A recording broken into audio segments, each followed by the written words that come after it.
जय माता की। आप सभी का हमारे YouTube चैनल जय माता की में बहुत बहुत स्वागत है।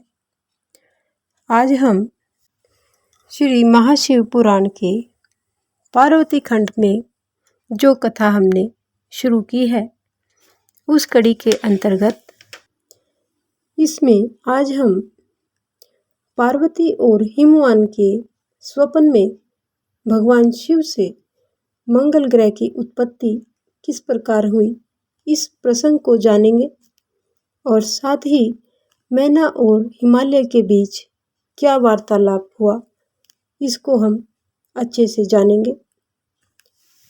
लेकिन उससे पहले यदि आप हमारे चैनल पर अभी नए आए हैं या मेरी आवाज़ को आप पहली बार सुन रहे हैं तो कृपा करके चैनल को सब्सक्राइब कर लीजिए और घंटी जैसे दिखने वाले बटन को भी दबा लीजिए ताकि आने वाली नई वीडियो की नोटिफिकेशन आपको सबसे पहले और आसानी से मिल सके।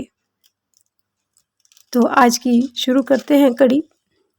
मैना और हिमालय के बीच जो बातचीत हुई ये प्रसंग महाशिव पुराण की रुद्र संहिता के पार्वती खंड के 9वें और 10वें अध्याय में इसका वर्णन किया गया है। उसके अनुसार ब्रह्मा जी कहते हैं कि हे नारद, जब तुम स्वर्गलोक को चले गए तब से कुछ काल और व्यतीत हो जाने पर एक दिन मैना ने हिमवान के निकट जाकर उन्हें प्रणाम किया। फिर खड़ी होकर वे गिरी कामिनी मैना अपने पति से विनयपूर्वक इस प्रकार बोली।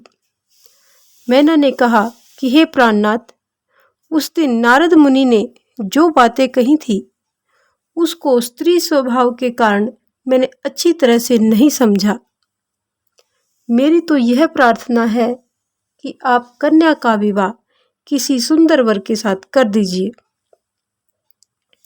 वह विवाह सर्वथा अपूर्व सुख देने वाला होगा। गिरिजा का वर शुभ लक्षणों से संपन्न और कुलीन होना चाहिए। मेरी बेटी मुझे प्राणों से भी अधिक प्रिय है। जैसा किसी माँ की एक इच्छा होती है कि उसकी पुत्री अच्छे घर में जाए, अच्छे वर उसको मिले, उसी प्रकार से मैना ने भी अपने पति हिमालय से अपनी बेटी के भविष्य के लिए ऐसी बात रखी। वह उत्तम वर पाकर जिस प्रकार भी प्रसन्न और सुखी हो सके वैसा ही आप कीजिए। आपको मेरा नमस्कार है। ऐसा कहकर मैना अपने पति के चरणों पर गिर पड़ी। उस समय उनके मुख पर आंसुओं की धारा बह रही थी। प्राज्ञ शिरोमणि हिमवान ने उन्हें उठाया और यथावत समझाना आरंभ किया। हिमालय बोले कि हे देवी मेनके, मैं यथार्थ और तत्व की बात बताता हूँ, ध्यान से सुनो। भ्रम को छोड़ो, मुनि की बात कभी झूठी नहीं हो सकती। यदि बेटी पर तुम्हें स्नेह है तो उसे सादर शिक्षा दो कि वह भक्ति पूर्वक सुस्थिर चित्त से भगवान शंकर के लिए तप करे। हे मेनके, यदि भगवान शिव प्रसन्न होकर काली का पाणी ग्रहण कर लेते हैं यानी विवाह कर लेते हैं तो सब शुभ ही शुभ होगा। नारद जी का बताया हुआ अमंगल या अशुभ नष्ट हो जाएगा। शिव के समीप सारे अमंगल सदा मंगल रूप हो जाते हैं। इसलिए तुम पुत्री को शिव की प्राप्ति के लिए तपस्या करने के लिए शीघ्र ही शिक्षा दो। आगे ब्रह्मा जी कहते हैं कि हे नारद, हिमवान की यह बात सुनकर मैना को बड़ी प्रसन्नता हुई। वे तपस्या में रुचि उत्पन्न करने के लिए पुत्री को उपदेश देने के निमित्त उनके पास गई, परंतु बेटी के सुकुमार अंग पर दृष्टिपात करके मैना के मन में बड़ी व्यथा हुई। उनके दोनों नेत्रों में तुरंत आंसू भर आए। फिर तो गिरी प्रिया मैना ने अपनी पुत्री को उपदेश देने की शक्ति ही नहीं रह गई। अपनी माता की इस चेष्टा को पार्वती जी शीघ्र ही ताड़ गई। तब वे सर्वज्ञ परमेश्वरी कालिका देवी माता को बारंबार आश्वासन दे तुरंत बोली। पार्वती ने अपनी माता से कहा कि हे माँ, तुम बड़ी समझदार हो, मेरी बात को ध्यान से सुनो। आज पिछली रात्रि के समय ब्रह्म मुहूर्त में मैंने एक स्वप्न देखा है, वो मैं तुम्हें बताती हूँ। हे माता जी, स्वप्न में एक दयालु और तपस्वी ब्राह्मण ने मुझे शिव की प्रसन्नता के लिए उत्तम तपस्या करने का प्रसन्नतापूर्वक उपदेश दिया है। हे नारद, यह सुनकर मेनका ने शीघ्र अपने पति को बुलाया और पुत्री के देखे हुए स्वप्न को पूर्णतः कह सुनाया। मेना के मुख से पुत्री के स्वप्न को सुनकर गिरिराज हिमालय बड़े ही प्रसन्न हुए और अपनी प्रिय पत्नी को समझाते हुए बोले कि हे प्रिय, पिछली रात्रि में मैंने भी एक स्वप्न देखा है। मैं आदरपूर्वक उसे तुम्हें बताता हूँ, तुम प्रेम पूर्वक उसे ध्यान से सुनो। एक बड़े ही उत्तम तपस्वी थे। नारद जी ने वर्ग के जैसे लक्षण बताए थे, उन्हीं लक्षणों से युक्त शरीर को उन्होंने धारण कर रखा था। वे बड़ी ही प्रसन्नता के साथ मेरे नगर के निकट तपस्या करने के लिए आए। उन्हें देखकर मुझे बड़ा ही हर्ष हुआ और मैं अपनी पुत्री को साथ लेकर उनके पास गया। उस समय मुझे ज्ञात हुआ कि नारद जी के बताए हुए वर भगवान शंभु ये ही हैं। तब मैंने उन तपस्वी की सेवा के लिए अपनी पुत्री को उपदेश देकर उनसे भी प्रार्थना की कि वे इसकी सेवा को स्वीकार करें, परंतु उस समय उन्होंने मेरी बात नहीं मानी।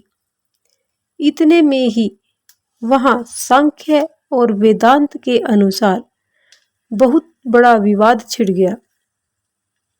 तदंतर उनकी आज्ञा से मेरी बेटी वहीं रह गई और अपने हृदय में उन्हीं की कामना को रखकर भक्ति पूर्वक उनकी सेवा करने लगी। हे सुमुखी, यही मेरा देखा हुआ स्वप्न है जिसे मैंने तुम्हें बता दिया। अतः हे प्रिय, कुछ काल तक इस स्वप्न के फल की प्रतीक्षा या परीक्षा करनी चाहिए। इस समय यही उचित जान पड़ता है। तुम निश्चिंत समझो, यही मेरा विचार है। इस पर आगे ब्रह्मा जी कहते हैं कि हे मुनीश्वर नारद, ऐसा कहकर गिरिराज हिमवान और मेनका शुद्ध हृदय से उस स्वप्न के फल की परीक्षा और प्रतीक्षा करने लगे।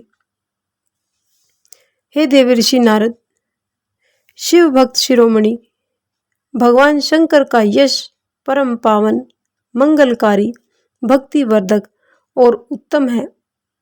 तुम इसे आदरपूर्वक सुनो। दक्ष यज्ञ में अपने निवास स्थान कैलाश पर्वत पर आकर भगवान शंभु ने प्रिया विरह से कातर हो गए और प्राणों से भी अधिक प्यारी सती देवी का हृदय से चिंतन करने लगे। अपने पार्षदों को बुलाकर सती के लिए शोक करते हुए उनके प्रेम वर्धक गुणों का अत्यंत प्रीतिपूर्वक वर्णन करने लगे। यह सब उन्होंने सांसारिक गति को दिखाने के लिए किया।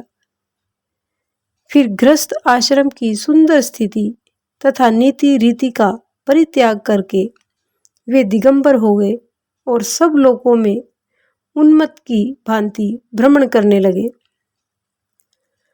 लीला कुशल होने के कारण विरही की अवस्था का प्रदर्शन करने लगे। सती के विरह से दुखित होकर कहीं भी उनका दर्शन न पाकर भक्त कल्याणकारी भगवान शंकर पुनः कैलाशगिरी पर लौट आए और मन को यत्न पूर्वक एकाग्र करके उन्होंने समाधि लगा ली, जो समस्त दुखों का नाश करने वाली है। समाधि में वे अविनाशी स्वरूप का दर्शन करने लगे। इस तरह तीनों गुणों से रहित हो वे भगवान श्री शिव शंकर चिरकाल तक सुस्थिर भाव से समाधि लगाए बैठे रहे। वे प्रभु स्वयं ही माया के अधिपति निर्विकार पर ब्रह्म है। तदंतर जब असंख्य वर्ष व्यतीत हो गए तब उन्होंने समाधि को छोड़ा। उसके बाद तुरंत ही जो चरित्र हुआ अब मैं तुम्हें उसे बताता हूँ। भगवान शिव के लौटने से उस समय भगवान शिव के ललाट से उस समय श्रम जनित पसीने की एक बूंद पृथ्वी पर गिरी और तत्काल ही एक शिशु के रूप में परिणत हो गई।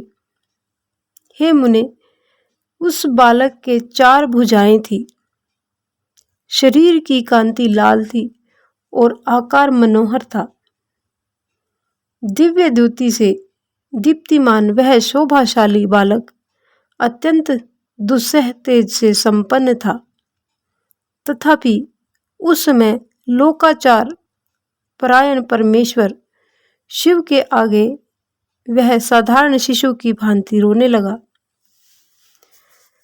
यह देखकर पृथ्वी भगवान शंकर से भयमान उत्तम बुद्धि से विचार करने के पश्चात सुंदर स्त्री का रूप धारण करके वहीं पर प्रकट हो गई। यानी ये सब दृश्य देखकर पृथ्वी यानी धरती माता इस दृश्य को देखकर साक्षात प्रकट हुई। उन्होंने उस सुंदर बालक को तुरंत उठाकर अपनी गोद में रख लिया और अपने ऊपर प्रकट होने वाले दूध को ही स्तन्य के रूप में उसे पिलाने लगी। उन्होंने स्नेह से उसका मुंह चूमा और अपना ही बालक मान हंस हंसकर उसे खिलाने लगी। हे परमेश्वर शिव का हित साधन करने वाली पृथ्वी देवी सच्चे भाव से स्वयं उसकी माता बन गई। संसार की सृष्टि करने वाले परम कौतुकी एवं विद्वान अंतर्यामी शंभु वह चरित्र देखकर हंस पड़े और पृथ्वी को पहचान कर उनसे बोले कि हे धरनी, तुम धन्य हो, मेरे इस पुत्र का प्रेम पूर्वक पालन करो। यह श्रेष्ठ शिशु मुझ महातेजस्वी शंभु के श्रम जल यानी पसीने से तुम्हारे ही ऊपर उत्पन्न हुआ है।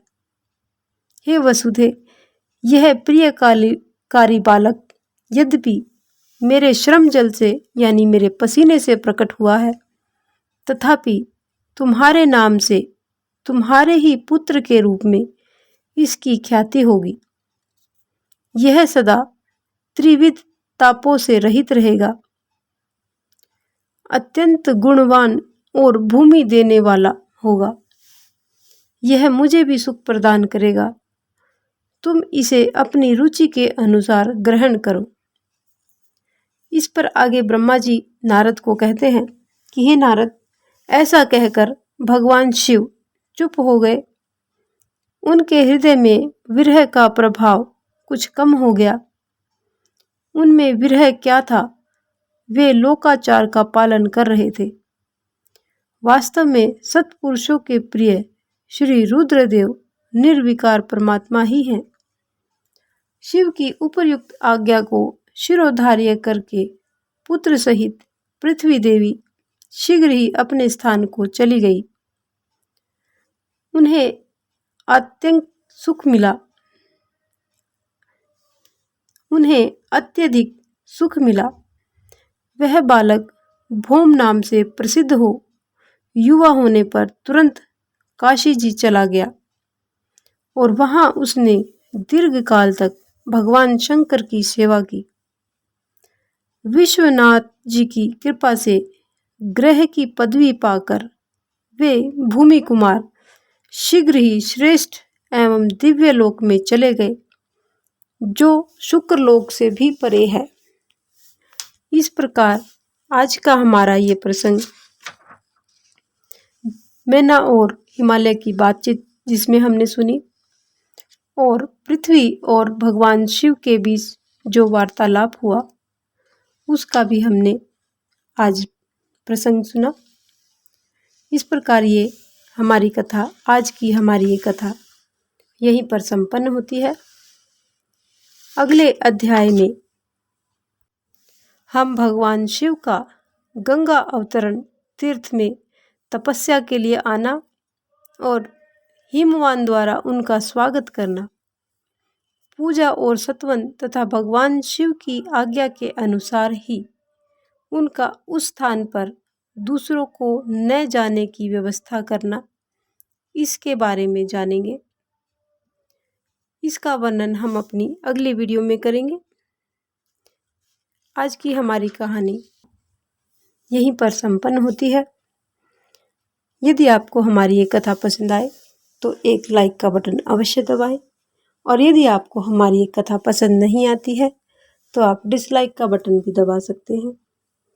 इस प्रकार की और भी अन्य धार्मिक रोचक कथा कहानियों को जानने सुनने के लिए हमारे चैनल को सब्सक्राइब करें, लाइक करें और अपने मित्रों और प्रियजनों में आगे भी शेयर करते रहें। जय माता की।